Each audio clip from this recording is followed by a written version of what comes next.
It all started on a bright sunny morning. Jamie, a seventh grader with a knack for daydreaming, was buzzing with excitement for the school field trip to Six Flags. The bus ride was loud, with kids shouting about roller coasters, cotton candy, and who was brave enough to ride the tallest drop in the park.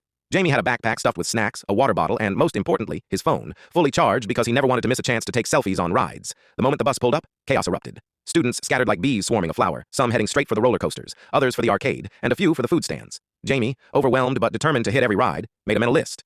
Batman, then the log flume, then the new spinning coaster that looked like it would launch him into orbit. Hours passed in a blur of screams, laughter, and sugar rushes. Jamie had ridden his favorites multiple times, and every time he thought he'd see a friend, the crowd had swallowed them. At one point, he wandered into a section of the park he hadn't noticed before. A quieter corner with arcade games, souvenir shops, and a weirdly twisting path lined with hedges.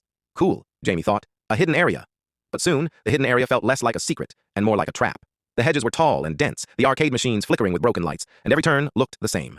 Jamie spun around, trying to retrace his steps, but every path seemed to loop back to the same place. Panic crept in. Okay, stay calm, he whispered, checking his phone.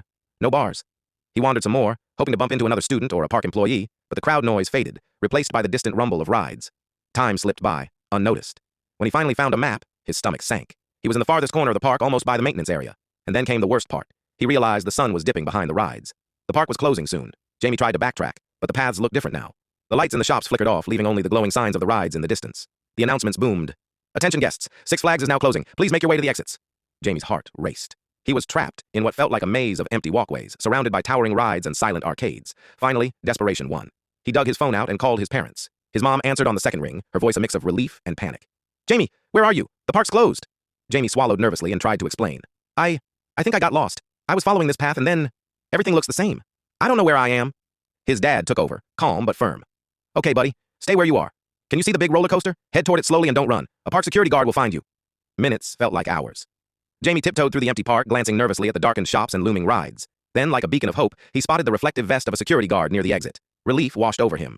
The guard smiled and guided him out, checking his ID and making sure he was safe. When he finally reunited with his parents outside the gates, Jamie was exhausted, sticky from snacks and sweat, but laughing through his nerves.